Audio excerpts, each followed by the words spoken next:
Welcome to Sovereign Woman Radio, a space for women reclaiming their truth, their peace and power, and for the men who love them.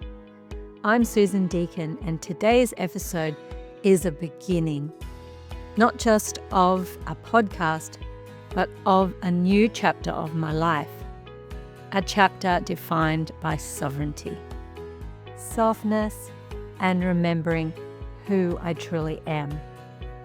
If you've ever felt like you had to lose yourself to be loved, this one is for you.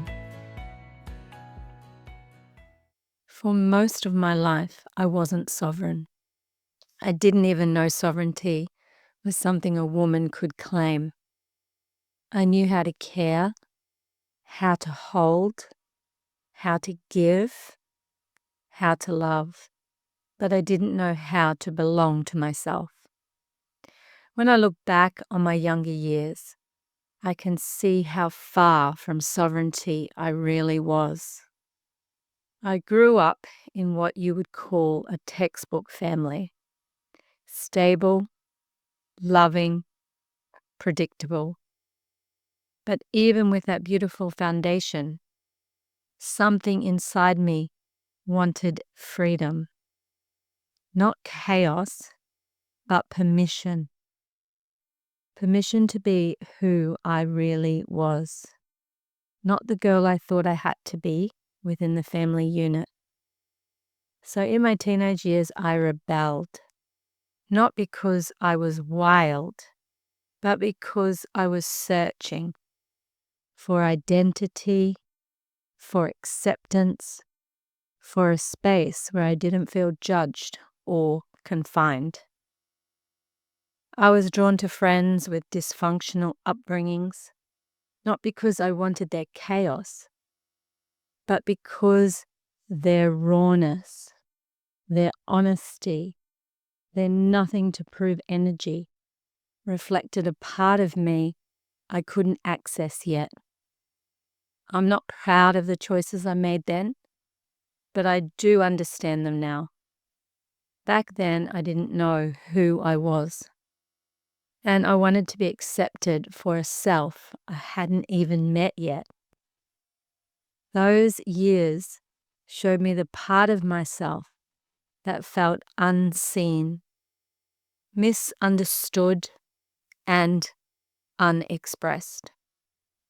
The part that didn't feel free, the part that didn't feel sovereign.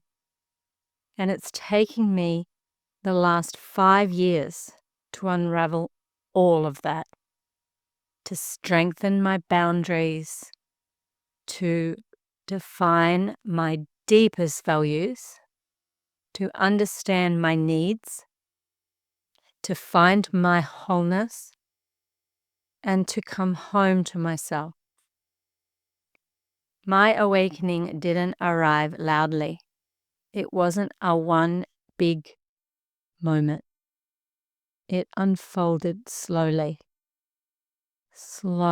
over many years.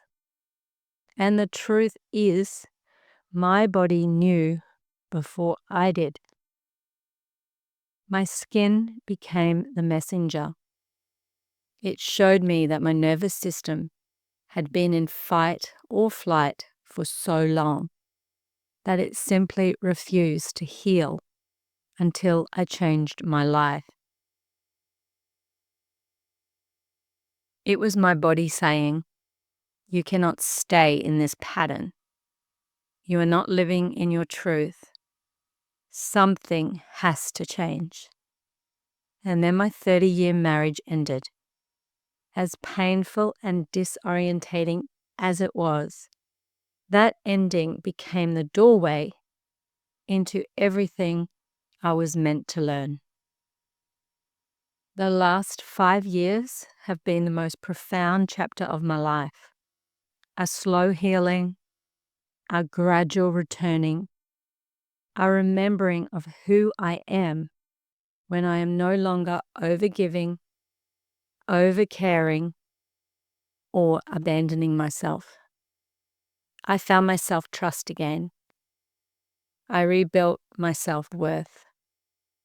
And I finally accepted that my Dharma, my purpose, is so much bigger than anything I could have imagined 5 years ago. This understanding deepened when I returned to the Bhagavad Gita, one of the most timeless yoga texts. The Gita doesn't use the word sovereignty, but it teaches it on every page. In chapter 6, Krishna says, "Let a person lift themselves by their own self, for the self alone is the friend of the self, and the self alone is the enemy of the self." I realized then no one is coming to save me, and no one is meant to. Another verse says, "You have the right to your actions, but never to the fruits of your actions." This is sovereignty. Do what is true and release the outcome. And this verse softened me most. They whom the world cannot disturb, and who do not disturb the world, such a one is dear to me. This is the sovereign woman.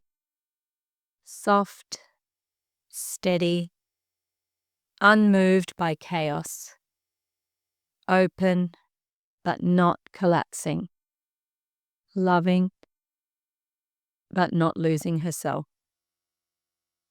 The Gita became a mirror, showing me that sovereignty is quiet self-belonging and peace inside my own heart. Sovereignty arrives quietly and slowly. For most of my life, I never felt complete alone. I didn't know wholeness by myself was even possible. But today I can say with the deepest truth in my body, I feel complete within myself. I know now that it doesn't matter if I walk beside a partner or walk alone. Nothing can take away my sovereignty. And that is the most beautiful feeling in the world. Each night, when I lay my head down to sleep, I feel this soft, steady knowing rise inside me. A smile comes, a warmth spreads across my chest, and the message is always the same. I am enough. Not chasing, not forcing, not matching chaos, choosing peace over longing, truth over fear, self-respect over needing to be chosen. I listen without absorbing. I open without leaking. I love without losing myself. I hold space without carrying what isn't mine. And I choose connection from a place of wholeness, not from a wound. A beautiful quality of a sovereign woman is that she no longer absorbs other people's energy. She can listen with compassion because she understands their pain, but she no longer takes it into her body the way she once would have. When she speaks truth. She doesn't leak words to fill gaps or soften herself to be accepted. Her voice becomes clean, grounded, and intentional. And when she loves or when she allows someone into her heart, that space is respected because she finally understands this. When we know ourselves deeply, we teach others how to treat us. We only accept what aligns with who we truly are. This is the embodiment of sovereignty.